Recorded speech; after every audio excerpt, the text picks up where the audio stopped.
Good, happy Thursday morning, August 12, 2021.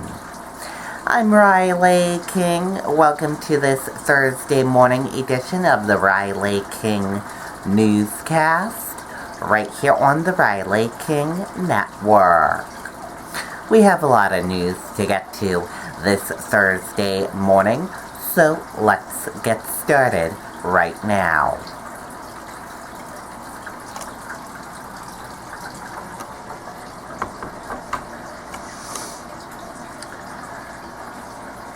First step,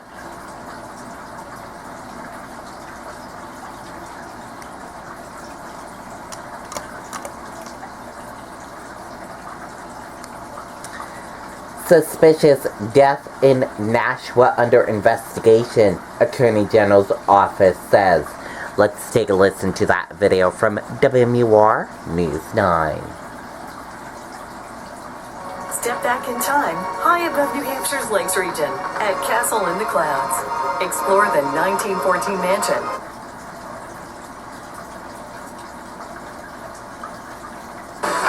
Breaking news right now as we come on the air at 11. The Attorney General's office is investigating a suspicious death on Hanover Street in Nashua. Authorities say an adult male was found dead in an apartment. You can see it was wrapped with crime scene tape this afternoon. Officials have not released the name of the victim or any potential suspects. We are working to get more information and will update you as soon as we learn more. Okay, and there you go on that video and that report. New Hampshire health officials discuss newly released CDC guidance with K-12 administrators. Let's take a listen to that video from WMUR News 9.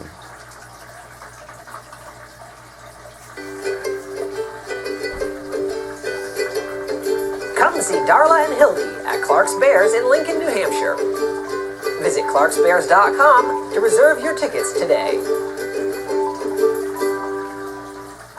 State health officials are recommending universal masking indoors for schools in counties with substantial community transmission, which right now is most of New Hampshire, or in schools with larger outbreaks or multiple clusters. But there could be exceptions for schools with higher vaccination rates, universal testing programs, or strictly enforced measures like physical distancing. Masking would be optional in areas with low or moderate transmission. Knowing that the level of COVID in the community is going to directly impact what happens in school and child care programs. State epidemiologist Dr. Benjamin Chan says public health officials cannot legally require masking and other safety measures. New Hampshire is no longer under a state of emergency, so it is up to each district to decide. He says because the Delta variant is twice as contagious as previous strains, the vaccination rate now needs to go up to at least 80% to achieve herd immunity. Achieving high levels of vaccination among eligible children, students, families, communities is probably the most important action that people can take to protect their own health and help end the pandemic. Until then, Dr. Chan says the first line of defense is making sure anyone with new symptoms stays home and gets tested, even if they are vaccinated. He cited 9 outbreaks in childcare since the beginning of July, infecting more than 80 children and staff, often starting with someone who thought they just had a cold. We are in the midst of a pandemic, and there is no such thing as a usual cold. Dr. Chan is encouraging districts to sign up for a regular asymptomatic testing program called NH Safer at School screening. He says it can be used to test students if there is a cluster or outbreak. Okay, and there you go on that video and that report.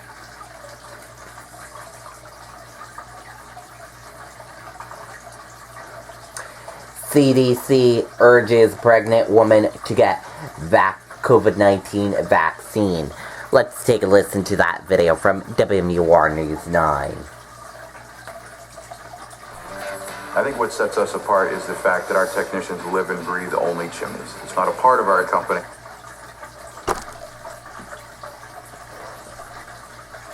The CDC is echoing top obstetrician groups urging pregnant women to get vaccinated. For the health of the mother, for the health of the developing baby, getting protected from COVID-19 through a vaccine is really one of the most effective things that you can do. The CDC says about 23% of pregnant women have at least one dose, and that research shows no increased risk of miscarriage for those who receive at least one dose of Pfizer or Moderna before 20 weeks of pregnancy. We have promoted or encouraged our patients to receive the vaccine, and we're meeting it with some resistance, which I can understand if something is new. Dr. Kelly Macmillan, chair of obstetrics and gynecology at St. Joseph Hospital in Nashua, has cared for pregnant patients with COVID, including a premature delivery due to infection. If someone is able to get the immunization, meaning they've never had an allergic reaction to the immunization in the past, I would strongly encourage it pretty much at any time. There have not been cases where someone has had a higher chance of a miscarriage or a birth defect as a result of receiving the vaccine. And if you are at risk, getting it as soon as possible. And Dr. Macmillan strongly recommends pregnant patients speak to their doctors for an individual vaccine recommendation. Live in the studio, Jean Mackin, WMUR News. Okay, and there you go on that video and that report.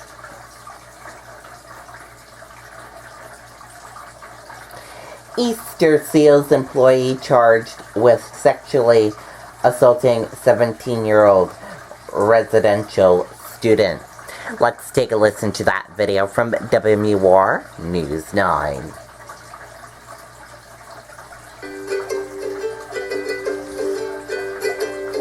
Come see Darla and Hildy at Clark's Bears in Lincoln, New Hampshire. Visit clarksbears.com to reserve your tickets today. In Manchester, an Easter Seals employee is facing felony charges tonight for allegedly sexually assaulting a residential student. Police say 45-year-old Lisa Tangway initially gave the 17-year-old victim special treatment and gifts, and it escalated into sexual assault. The victim told police the assault happened more than once over a period of several months. In a statement to News 9, Easter Seals says, quote, "The safety and health of the individuals in our care is a top priority for us. Easter Seals has been cooperating with law enforcement and cannot comment as this is an ongoing investigation at this time." Okay, and there you go on that video and that report. Seabrook man allegedly assaulted two preteens, attempted luring them into apartment, officials say. Let's take a listen to that video from WMUR News 9. When it's time to invest in a new roof, be smart and look at more factors than just the final price. Not all roofs are the same, and not all roofers are. 57-year-old Scott Dunn of Seabrook faces 2 felony second-degree assault charges and 2 simple assault involving 2 girls under the age of 13 in separate incidents that allegedly took place inside the Rockingham Village apartment complex. It's not believed at this time that anyone actually entered any of the apartments, but there was an attempt to lure the juveniles into the apartments. Police say the investigation began July 28th after a preteen told her mother Dunn squeezed her hand so tight it hurt, and then squeezed and bruised her arm as he tried to pull her in. According to court documents, she and a friend got away as Dunn allegedly said, "Come on, I'm not a serial killer." During the investigation, police say they learned of another alleged incident where Dunn allegedly inappropriately touched another child under 13 and made a sexual remark. The judge ruling he be held without bail for now.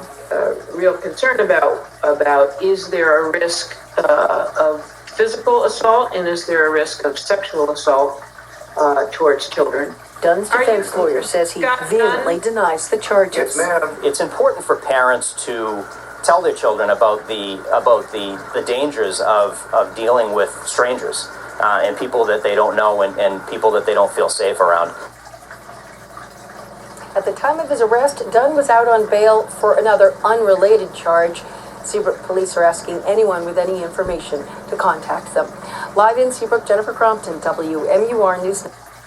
Okay, and there you go on that video and that report. Anti-vaccine mandate protesters gather in Concord as lawmakers call for a special session. Let's take a listen to that video from WMUR News 9.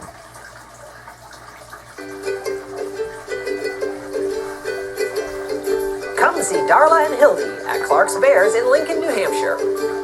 Visit clarksbears.com to reserve your tickets today.